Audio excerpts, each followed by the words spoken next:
After the Nigeria-Biafra Civil War, the Igbos were infamously given a patronage of £20 no matter what they had in their bank account to start life again. They built from that and are now one of the most industrious tribes in Africa. State introduced the abandoned property law, with which they use in seizing properties belonging to the Igbos.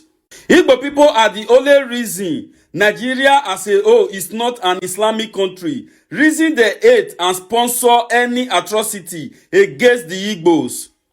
The Igbos rose from the run of the war that took over 10% of their population, but they did not break. They refused to fear those who lay siege to their land. Rather, they took their commerce and business acumen across boundaries. They bought property and dominated them mentally, while the sellers squandered the proceeds on parties and women out of their league. Some people turn around to envy the diligent and foresight Igbo who have mastered the art of succeeding despite political marginalization.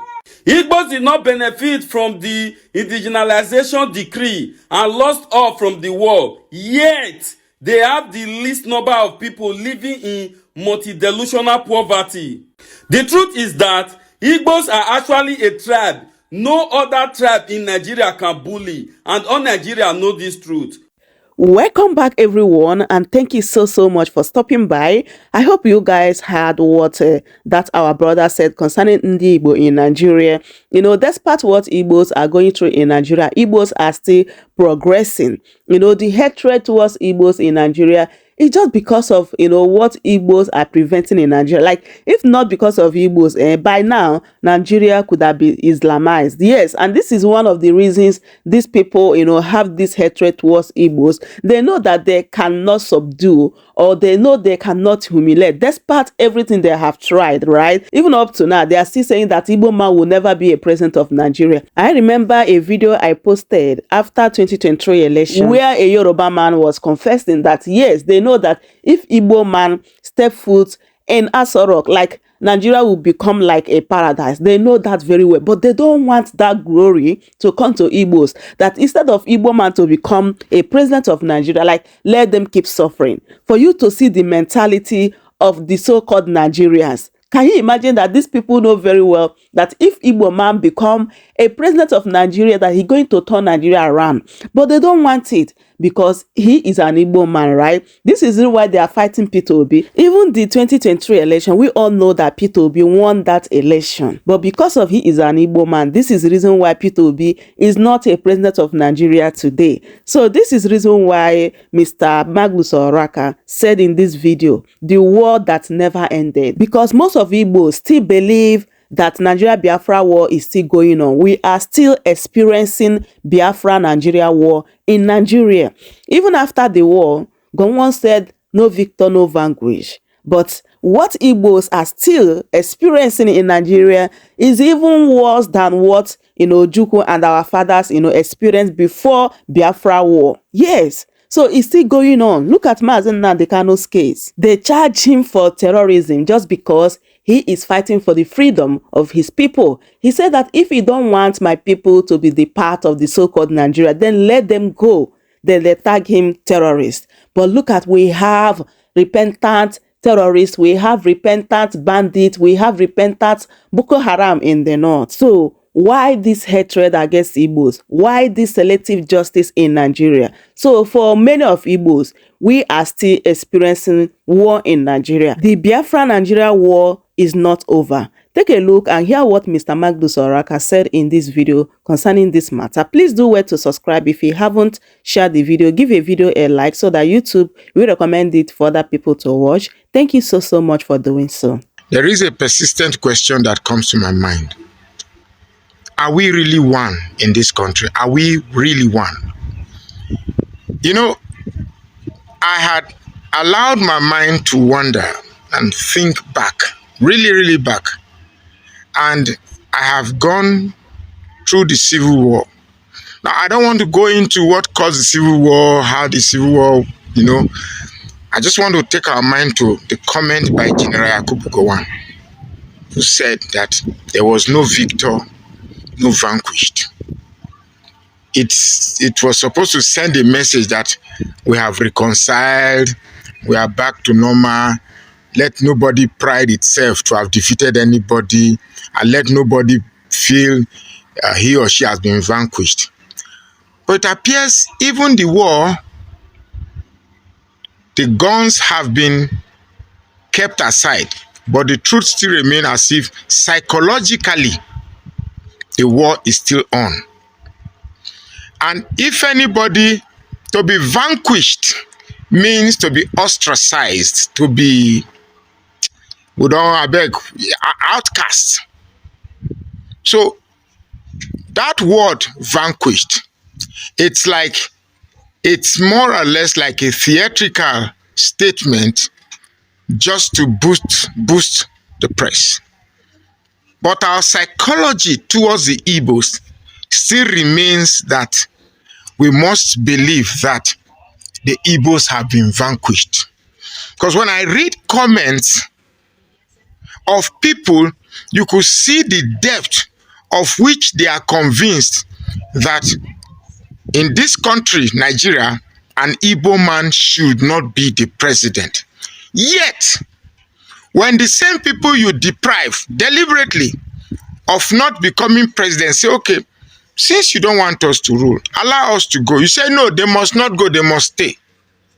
Stay, but don't think about being president.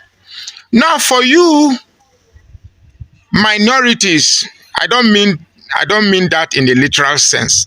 For you, minorities, based on your population that are roped into this narrative, be careful, because from my own thought, I'm thinking that, well, if the Igbos with their population can be treated this way, that means as a minority, again, I don't mean it in a literary sense of its demeaning, that means we shouldn't even think about it.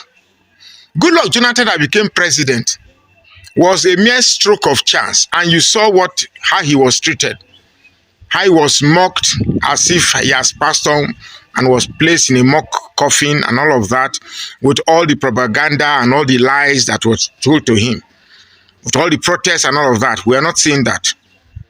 So I ask a question. Have we truly settled the discord that led to the Civil War? Are we now one? Is there really a no victor and a no vanquished? Or was that a mere theatrical statement? Because I know very well, you might deny it all you want, but the truth still remains that the 2023 election, Peter Obi won it. But those who believe that they have the power took it. But let me warn you, you won't do that thing you did in 2023 and do in 2027 and believe the country will be in peace. So the country will not be in peace. I am telling you the truth.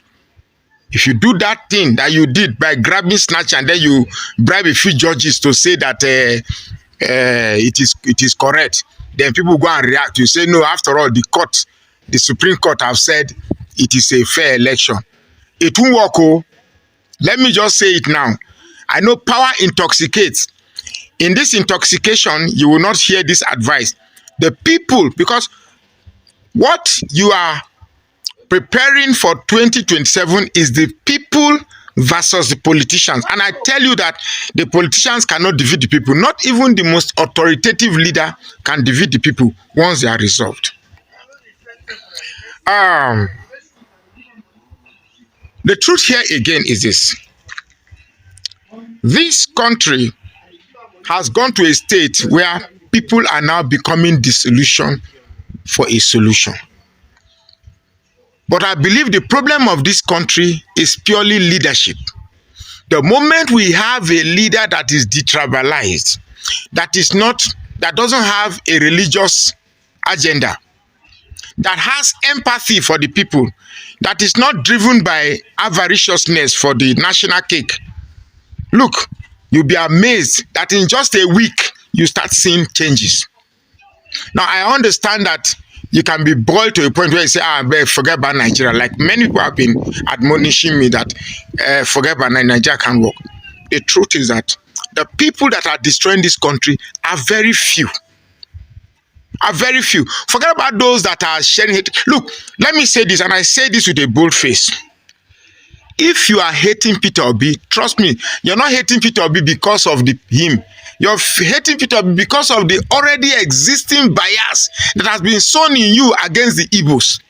Otherwise, how on earth will you place a corrupt Tinubu as a better personality than Peter Obi?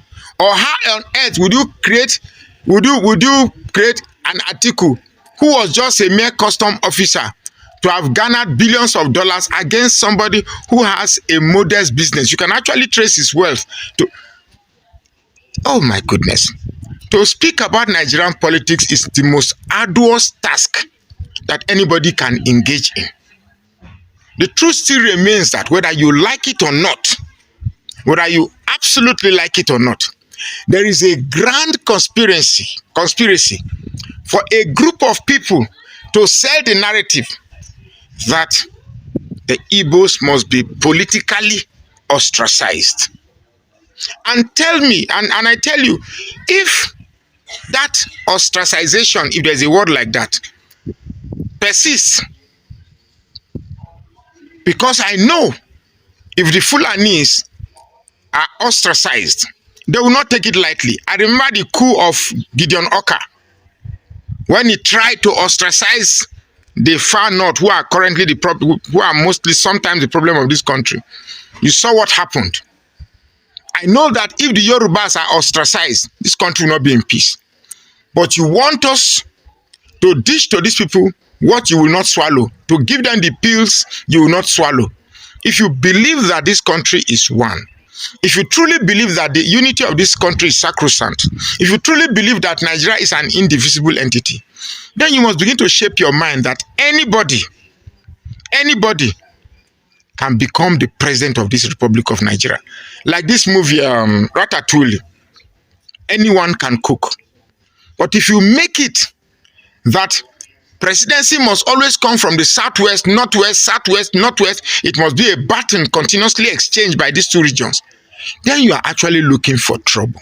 You don't intend that peace should reign in this country. Presidency must come from this northwest, northeast, and north central, southeast. This leadership of this country is not a birthright. It's not an ownership of any region. If the war has ended truly, where there is no victor, no vanquished, then it must be proven from your psychology. It must be explained. It must be seen from your narrative. If an Igbo man is not qualified to be president, let it be because of his antecedents and his attributes. But if you say that because somebody is from a certain area and because of that area, we should ignore whatever positive qualities is bringing into the table of governance, then you are not ready for the country to embrace peace. So my people, that is it. Honestly, Mr. Magnus Oraka has spoken like very well, but the truth is that many Igbos have already zeroed their mind in this country called Nigeria. Like, they are not even interested in whatever that is happening in Nigeria anymore because of their experience, because they have seen there's no hope for Igbos in Nigeria. And the funny part is that Nigeria don't want Igbos and they don't want them to go. Like, what does Nigeria really want from Igbos? Because we really need to know, right? We cannot continue like this forever. So my people, I bring this update to you guys. I hope you truly enjoy watching it anyway. Please do where to subscribe for more updates. Like the video so that you too will recommend it for other people to watch. Share it as well. Please don't forget to leave your thoughts in the comment section. Through comments, we all learn as well. Yes, I'm going to see you guys in my next update. Goodbye for now. Welcome to Shamra Seniors TV.